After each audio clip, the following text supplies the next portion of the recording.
Get your ghetto kids away from our children before they catch something. Officer Mike Thompson's cruel words cut through the quiet Saturday morning at Riverside Park. He's talking to Sarah Williams, who sits on a bench watching her 7-year-old daughter Maya play on the swings. Other parents freeze in shock. Kids stop playing. The whole playground goes silent. Sarah slowly stands up. Her voice stays calm but firm. "What did you just say about my child?" "You heard me, lady?" Thompson steps closer. "People like you don't belong here. This park is for families who actually contribute to society." Then it happens. Without any warning, his hand flies across Sarah's face. Slap. The sound echoes across the park like a gunshot. Maya screams and runs to her mother. Other parents pull out their phones, recording everything. But here's what's crazy. Sarah doesn't cry. She doesn't shout. She doesn't even touch her burning cheek. Instead, she looks straight at Thompson with ice-cold eyes and says something that makes his blood freeze. "Officer Thompson, badge number 4829. I want you to remember this moment very carefully." There's something in her voice, something that should make any smart person back away immediately. But Thompson is too angry, too sure of himself to notice the warning signs. Have you ever watched someone make the biggest mistake of their entire career? Because that's exactly what's happening here. 3 hours earlier, Sarah Williams was having a normal Saturday morning. She made pancakes for Maya, helped her daughter pick out clothes, and drove to the park like thousands of other single moms do every weekend. To anyone watching, she looked like any other parent, tired but loving, checking her phone while keeping one eye on her kid. But if you looked closer, really looked, you might notice some things that didn't quite fit. Like how she sat with her back to a tree, able to see every entrance to the park.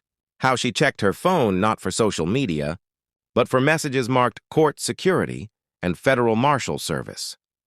How she seemed to study every person who walked by, especially anyone in uniform. Sarah Williams wasn't just any mom. But nobody at that park knew what she really was. The day started normal enough. Maya had soccer practice at 9 a.m., and Sarah promised they'd go to the park afterward if the weather was nice. As they drove through downtown, Maya pointed out the big courthouse with its tall columns and American flags. "Mommy, what do people do in that big building?" "Important work, baby. They make sure everyone follows the rules and treats people fairly." Maya nodded like that made perfect sense. At 7 years old, she believed the world was mostly fair. Her mom worked hard to keep it that way. What Maya didn't know was that her mother worked inside that very building. For the past 8 years, Sarah Williams had walked through those doors every morning, put on her black robe, and made decisions that changed people's lives forever. She was the youngest federal judge in the district, appointed at 35 after a brilliant career as a civil rights lawyer. But today was Saturday. Today she was just Maya's mom. At the park, they found their usual spot.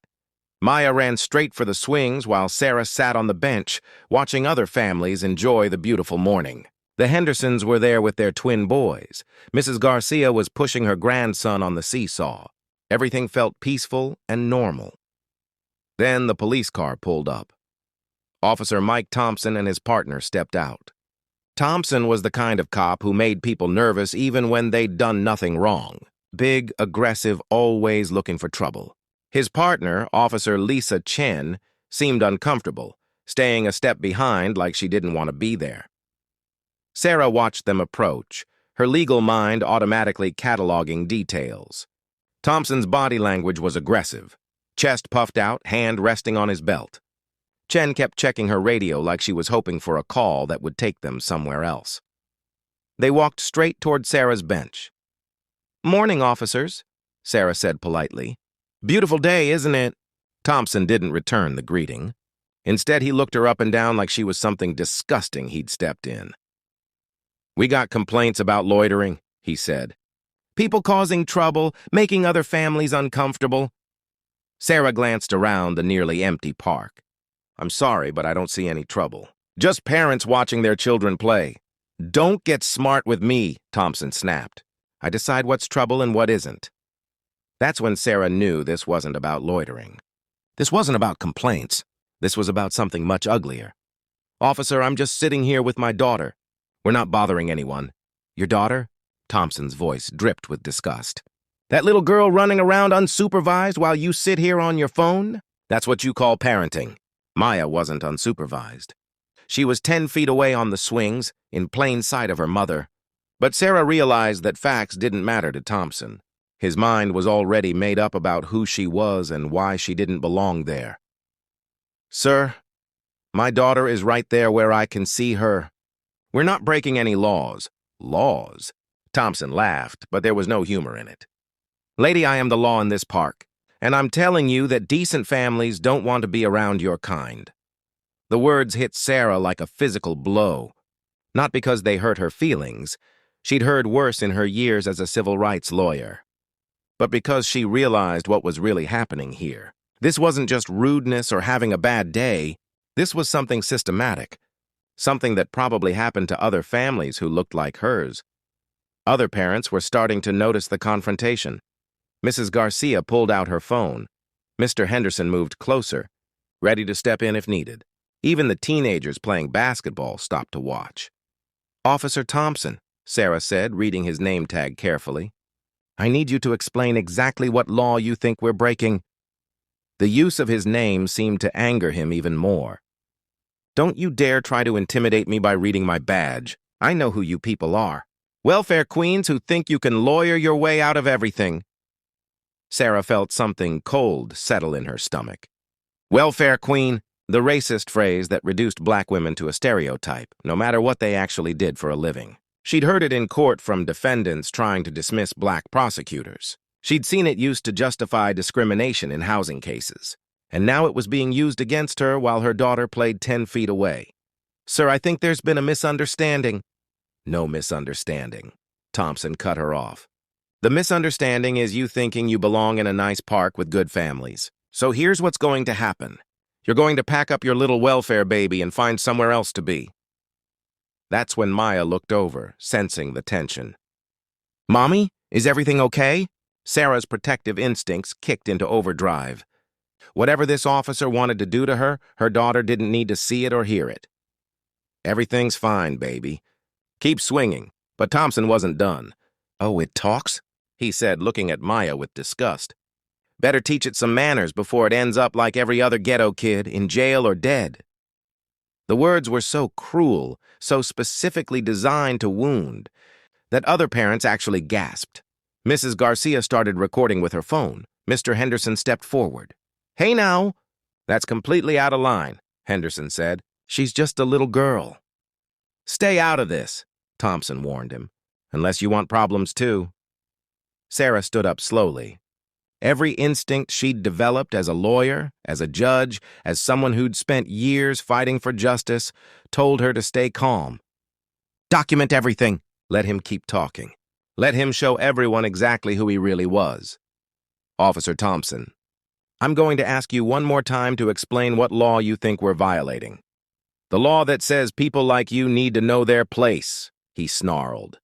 The law that says real taxpayers shouldn't have to look at welfare trash when they're trying to enjoy a peaceful day with their kids. Officer Chen finally spoke up. Mike, maybe we should what, Lisa? Let these people think they can do whatever they want, act like they belong in decent neighborhoods? Sarah realized that Thompson wasn't just having a bad day. This was who he was. This was how he saw the world, divided into people who belonged and people who didn't.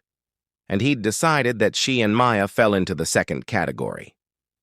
What Thompson didn't know, what he couldn't possibly imagine, was that Sarah Williams had spent 8 years making sure people exactly like him faced consequences for their actions. She'd sentenced corrupt officials, racist landlords, and abusive cops. She knew the law better than he ever would. But right now, she wasn't federal judge Sarah Williams. She was just a mother trying to protect her. Daughter from a man who'd already shown he was capable of anything. Get your ghetto kids away from our children before they catch something. That's when Thompson said the words that would destroy his career. And that's when Sarah realized this man wasn't going to stop with words. You heard me, lady. People like you don't belong here. Officer Thompson stepped closer to Sarah, invading her personal space in a way that made every parent in the park uncomfortable. What he didn't know was that Sarah had dealt with bullies before, in courtrooms, in law school, in every professional space where people thought they could intimidate her because of how she looked. But this was different. This wasn't happening in a courtroom where she wore a black robe and commanded respect. This was happening in front of her daughter, in front of other people's children, in a place where families were supposed to feel safe. "Sir, I need you to step back," Sarah said firmly. "You're making my daughter uncomfortable." Maya had stopped swinging and was watching with wide, frightened eyes. At 7 years old, she could sense the danger even if she didn't understand what was happening. "Your daughter?" Thompson's voice got louder, more aggressive. That little girl would be better off with a real family. People who could actually take care of her instead of dragging her around parks all day while living off taxpayer money. The assumption stung not because it was true, but because it revealed everything about how Thompson saw the world. To him, a black woman sitting in a park could only be one thing: poor, unemployed, and unworthy of basic human dignity. What made it worse was that other officers had probably heard him talk like this before. His partner Chen looked uncomfortable but wasn't stopping him. This wasn't his first time harassing innocent families, and it wouldn't be his last unless someone made it stop. "Officer, I'm going to ask you one final time to explain what specific ordinance or law you believe we're violating," Sarah said, her voice taking on the tone she used in courtroom when lawyers tried to waste her time. The change in her voice was subtle, but Thompson heard it. Instead of backing down, it made him angrier. "Don't you dare try to lawyer talk me, welfare queen. I don't care what legal aid lawyer taught you those fancy words. You're going to pack up and leave, or we're going to have problems." Sarah felt a chill run down her spine. Not from fear, but from recognition. She'd seen this pattern in dozens of cases that had come before her court. Officers who believed their badge gave them the right to harass people based on race, who thought certain types of families didn't deserve equal treatment under the law. Maya climbed down from the swing and started walking toward her mother, sensing something was very wrong. "Stay on the playground, baby," Sarah called to her. "Mommy's just talking to the police officer." "Talking?" Thompson laughed harshly. "Lady, this isn't a conversation. This is me giving you a direct order. Pack up your kid and get out before I call Child Protective Services." The threat hung in the air like poison. Around the park, other parents had stopped pretending they weren't listening. Mrs. Garcia was openly recording now. Mr. Henderson had his phone out too. Even the teenagers playing basketball had gotten quiet, watching to see what would happen. Sarah had seen this threat used against black mothers before, the weapon of calling CPS to separate families, knowing that the system often worked against parents who looked like her. It was cruel, and it was calculated. "On what grounds would you call Child Protective Services?" Sarah asked calmly. "Neglect. Exposing a child to inappropriate environments. Failure to provide proper supervision." Each false accusation was designed to wound, to make Sarah doubt herself, to make her feel powerless. They were the same lies that had been used to justify taking Native American children from their families, the same excuses used to break up immigrant families. But Sarah knew something Thompson didn't. She knew exactly how the law worked, exactly what constituted neglect, exactly what happened to officials who filed false reports to government agencies. "I see," she said quietly. "And you believe that a mother watching her child play in a public park constitutes neglect?" "I believe that certain types of people create unsafe environments for children," Thompson said. "Real children from good families." The mask was completely off now. Thompson wasn't even pretending this was about anything other than race. He'd moved from subtle harassment to open discrimination, and he was doing it in front of witnesses who were recording everything. Officer Chen stepped forward. "Mike, I really think we should..." "Should what? Let her think she can just ignore police orders? Let her think she belongs in a nice neighborhood?" "This is a public park," Sarah said. "Every citizen has an equal right to use public facilities." "Equal?" Thompson's face twisted with anger. "Lady, nothing about this is equal. You want equal? Get a job. Pay taxes. Contribute something to society instead of living off handouts and bringing down property values." Each word was chosen to humiliate, to reduce Sarah to a stereotype that existed only in Thompson's prejudiced mind. He had no idea who she really was, what she did for a living, or how much she contributed to society. But Maya was hearing every word. Sarah's 7-year-old daughter was learning that some people saw her as less than human, that her presence in a public park was considered a problem to be solved. "Mommy," Maya said quietly, finally reaching her mother's side. "Why is the policeman being mean to us?" The innocence of the question cut through everything else. Here was a child asking why an adult whose job was to protect people was instead trying to hurt them. Thompson looked down at Maya with disgust. "Because your mommy doesn't know her place, little girl. And if she doesn't learn, bad things happen to people who don't follow rules." Threatening a 7-year-old child. That's what it had come to. Sarah put her arm around Maya, pulling her close. "Officer Thompson, I need you to stop speaking to my daughter that way." "I'll speak to whoever I want, however I want," Thompson snapped. "I'm the one with the badge here. I'm the one with authority." That's when Sarah realized that words weren't going to be enough. Thompson had moved past the point where reason or law or basic human decency could reach him. He was drunk on his own power, convinced that his uniform made him untouchable. She also realized that this moment was being recorded by multiple people from multiple angles. Whatever happened next would be documented, would be evidence, would show exactly who Thompson really was. "Sir, I'm going to need your badge number and the name of your supervising officer," Sarah said. "My badge number?" Thompson stepped even closer, now just inches from Sarah's face. "You want to file a complaint? Go ahead. Let me save you some time. Nobody cares what people like you have to say. Complaints from welfare queens go straight into the trash where they belong." He was admitting it. Admitting that complaints against him were ignored, that the system protected him instead of the people he was supposed to serve. "Officer Thompson, badge number 4829, Sarah said, reading the numbers clearly for everyone to hear. "Chicago Police Department, District 12. The fact that she memorized his information seemed to enrage him even more. "That's right, memorize it," he snarled. "Remember my name when you're filling out your food stamp applications. Remember my badge number when you're explaining to your welfare caseworker why you can't keep your kid in line." Maya started crying. Not the loud crying of a tantrum, but the quiet, scared crying of a child who realizes the world isn't as safe as she thought it was. Sarah knelt down and whispered to her daughter, "Baby, I need you to go sit on that bench over there. Can you do that for Mommy?" Maya nodded and walked to a bench 15 feet away, far enough to be safe but close enough that she could still see her mother. Sarah stood back up and faced Thompson. "Officer, I'm going to give you one final opportunity to explain what specific law or ordinance you believe we've violated, or I'm going to assume this harassment is based on racial discrimination." The words were carefully chosen. Sarah wasn't just some random mother anymore. She was speaking with the precision of someone who knew exactly how discrimination cases worked, exactly what evidence was needed, exactly what constitutional violations looked like. Thompson should have heard the warning in her voice, should have recognized that he was dealing with someone who knew the law better than he did, should have backed down while he still could. Instead, he let his racism and his ego make the decision that would destroy his career. Racial discrimination?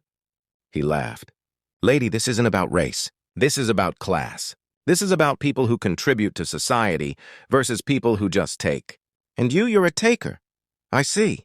And what makes you think I don't contribute to society?" "Look at you," Thompson said, gesturing at her casual weekend clothes, her natural hair, her presence in the park on a Saturday morning.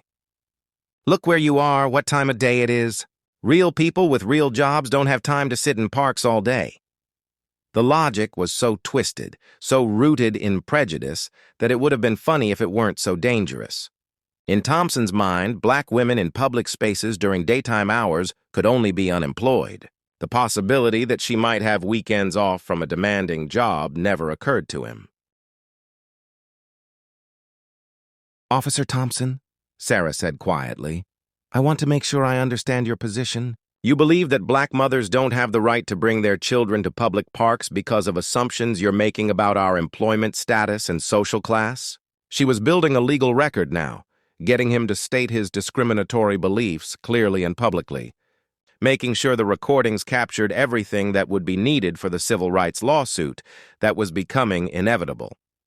Thompson was too angry to realize he was being led into a trap. I believe that people who don't pay taxes shouldn't get to use services that taxpayers fund, he said. I believe that good families shouldn't have to deal with the problems that come with certain types of people. Certain types of people, Sarah repeated. Can you be more specific about what types of people you're referring to? You know exactly what I mean, Thompson said.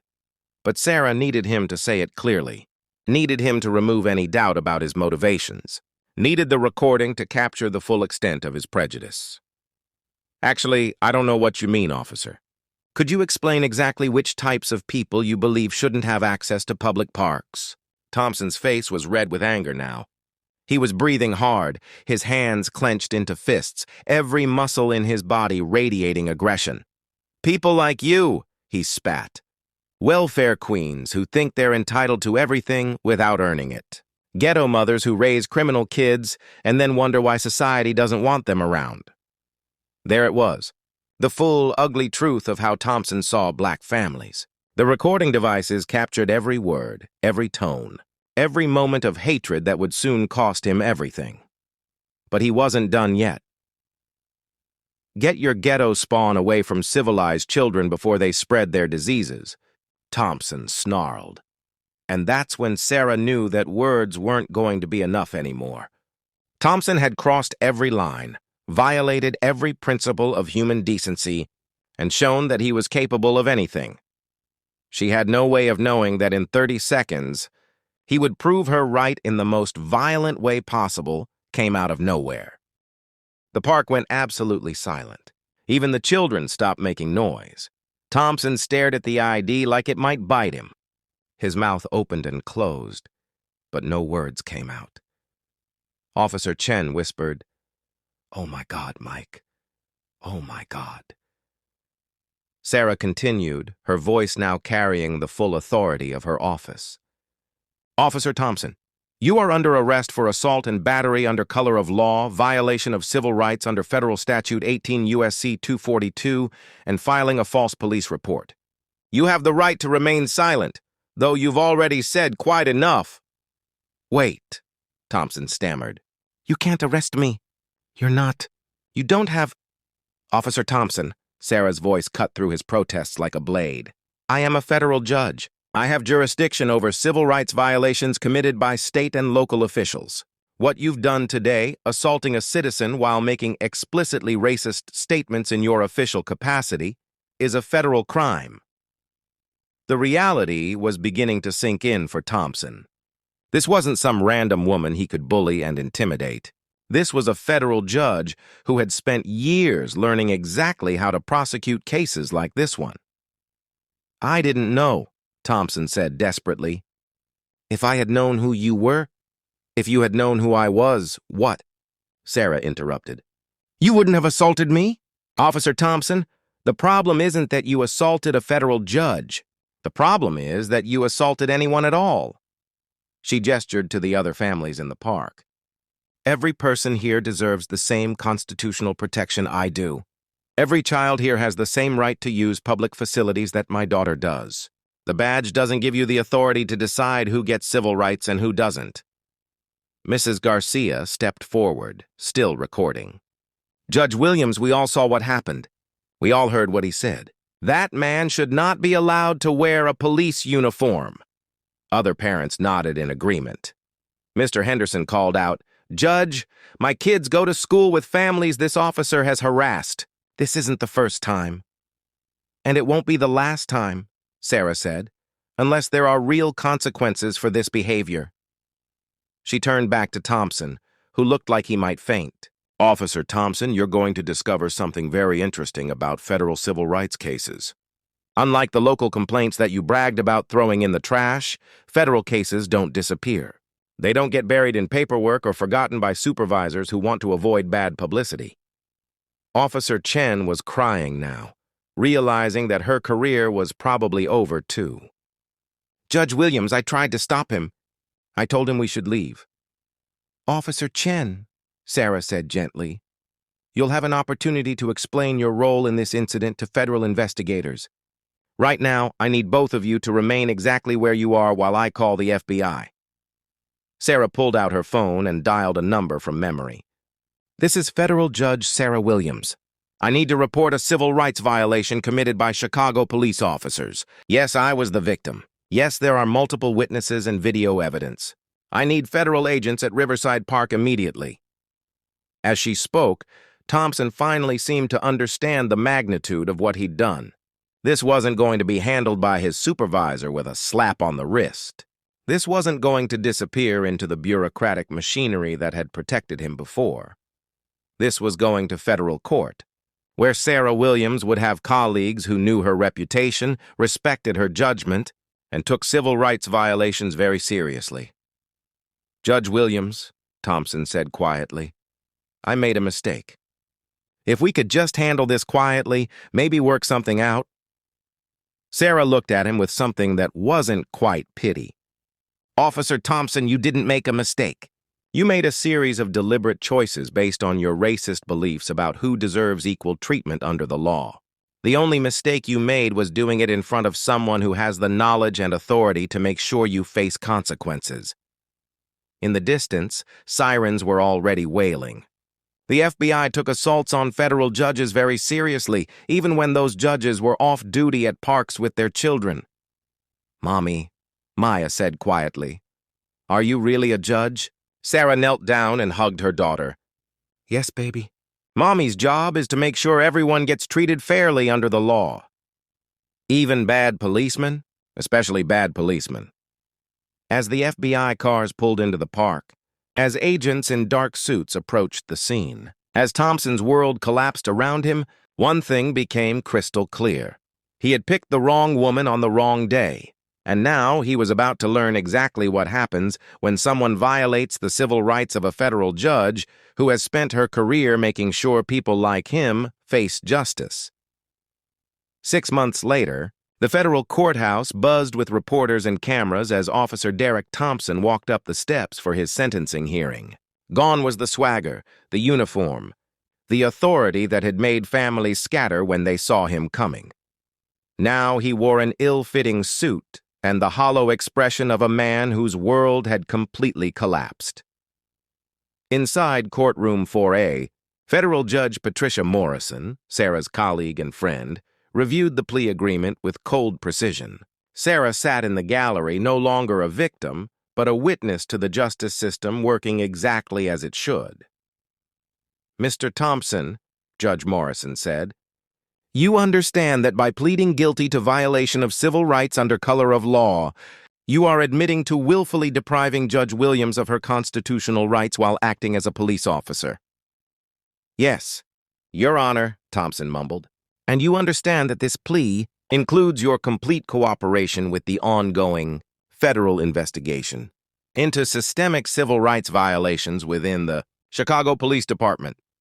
Thompson's cooperation had already revealed a pattern of discrimination that shocked even experienced federal investigators. Dozens of families had come forward with similar stories, complaints that were buried, reports that were ignored, a culture of impunity that allowed officers like Thompson to terrorize communities without consequence.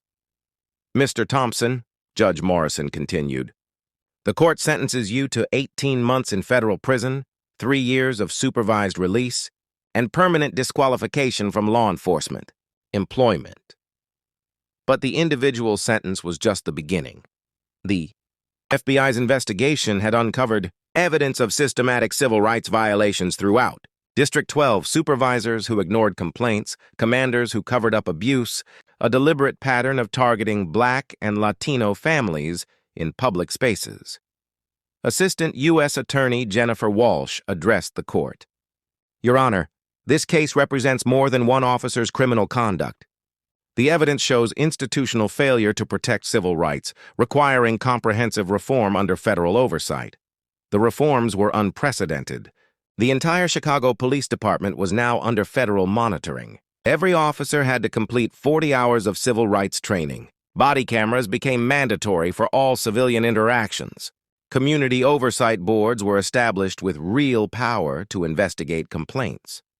Most importantly, the system that had allowed complaints to disappear was replaced with federal tracking that followed patterns of abuse across individual officers and entire precincts. Commander Patricia Hayes, Thompson's former supervisor, testified about the culture that had enabled his behavior. I approved dozens of reports that sanitized Officer Thompson's interactions with civilians. I ignored complaints from community members because I was more concerned about protecting the department's reputation than protecting citizens' rights. Hayes received 2 years in federal prison for conspiracy to violate civil rights.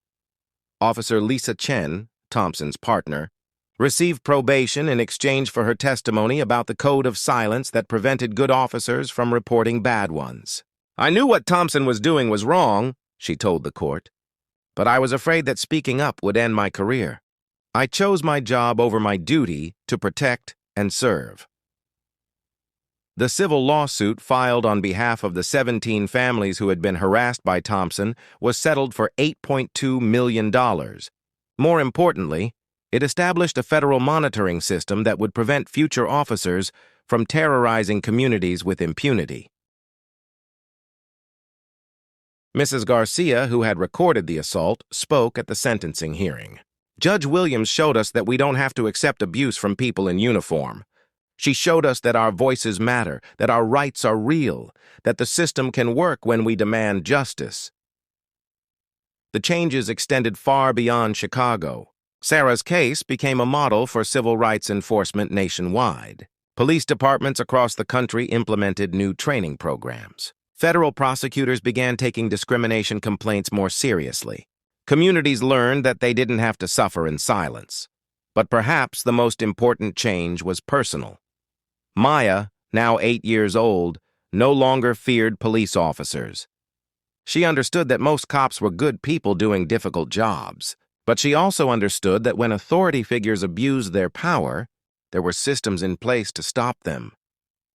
"Mommy," she said one evening as they sat in their backyard, "do you think that bad policeman learned his lesson?" Sarah considered the question carefully. Thompson had written a letter of apology that seemed genuine, expressing remorse for his actions and gratitude that no one was permanently harmed.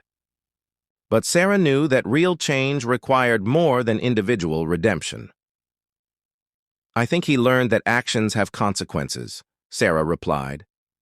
"But more importantly, I think the whole system learned that black families deserve respect, that public spaces belong to everyone, and that badges don't give anyone the right to treat people badly because of their race."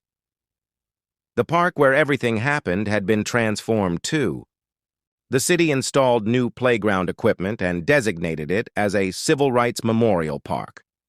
A plaque near the entrance read, "In recognition of all families who have faced discrimination in public spaces, and in honor of those who stood up for justice."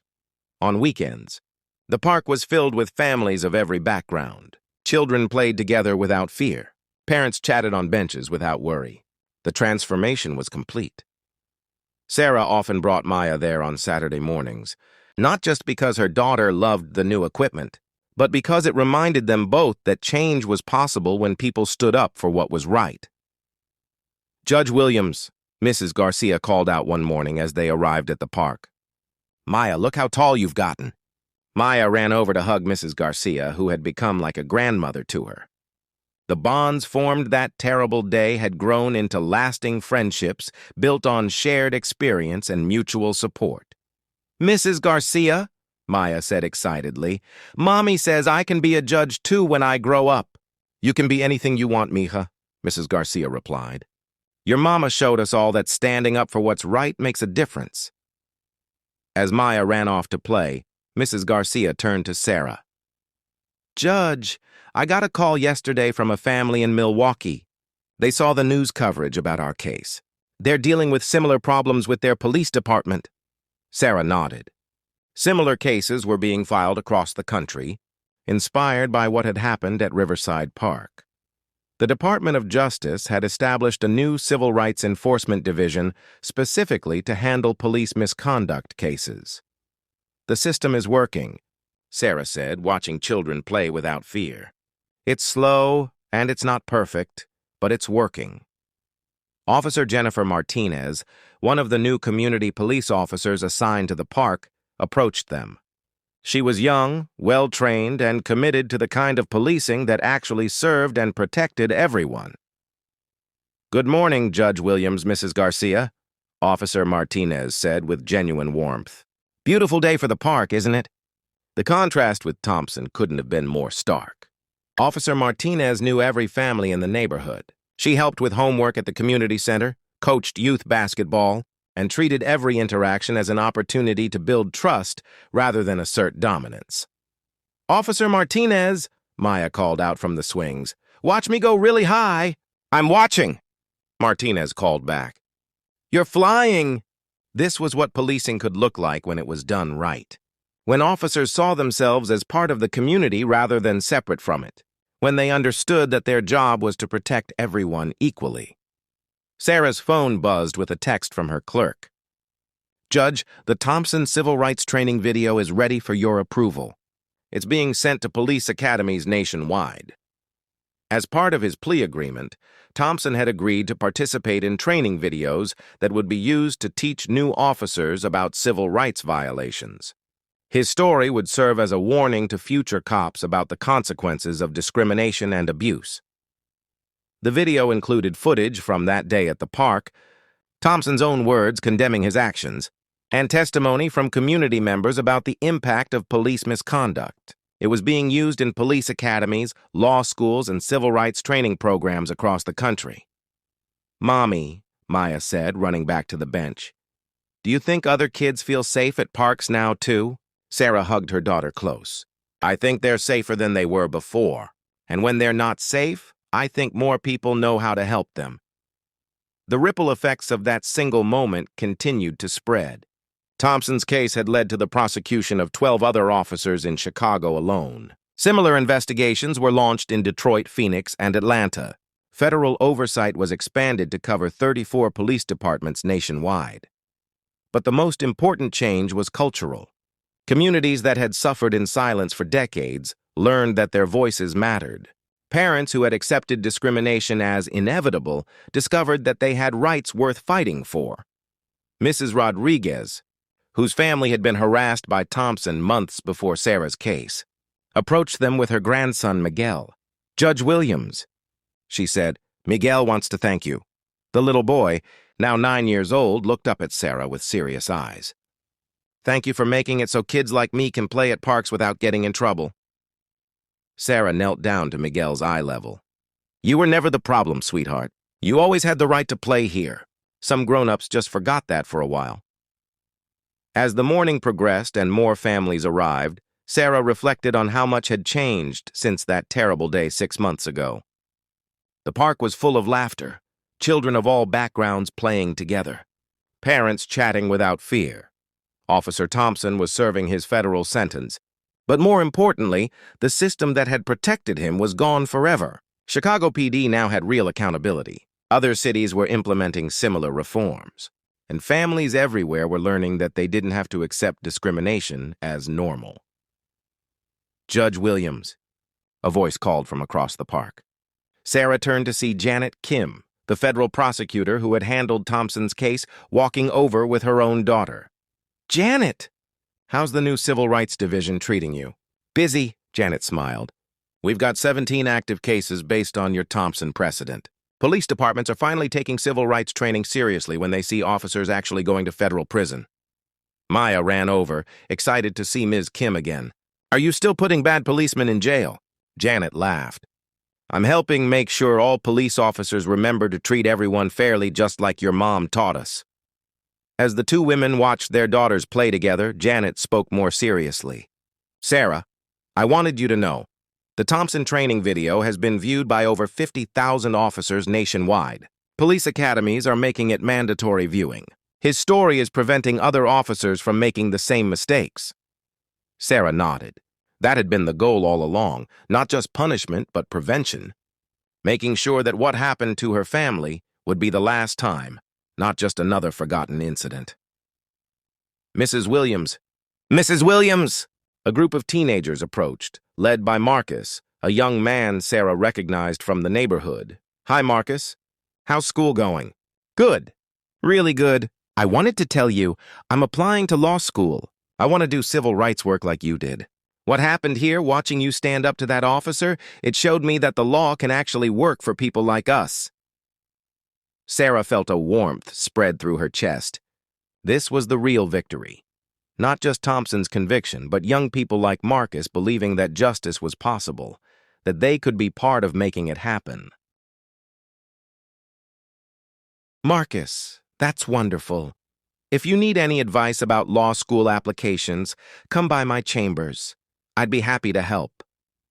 As Marcus walked away with his friends, chattering excitedly about law school and civil rights cases, Sarah realized that the ripple effects of that day would continue for decades.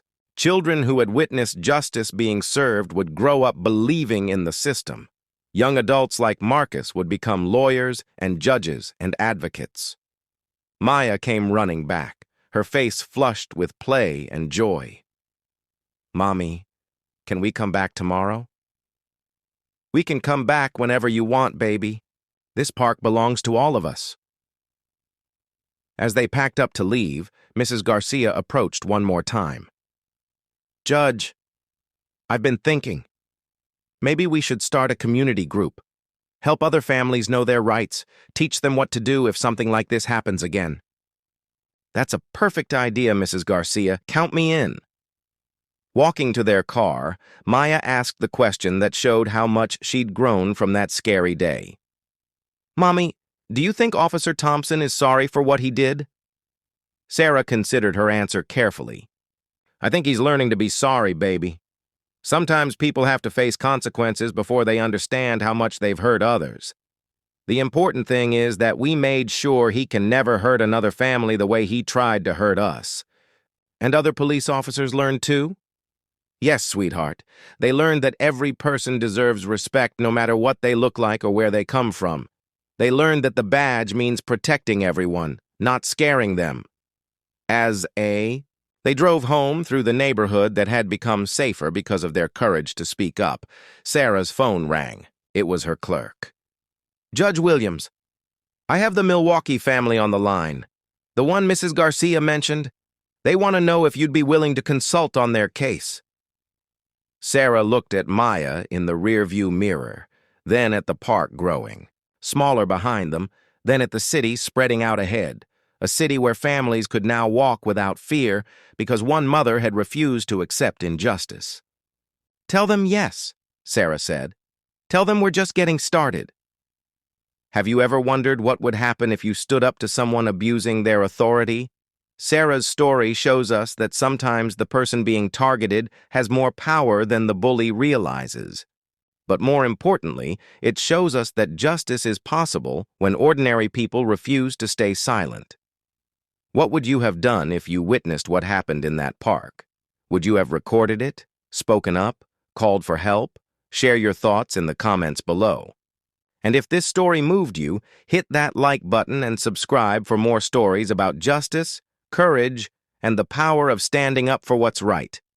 Because sometimes the system works exactly like it should, when we make sure it does.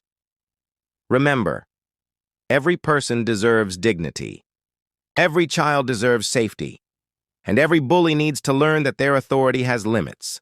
Thanks for watching, and we'll see you in the next story.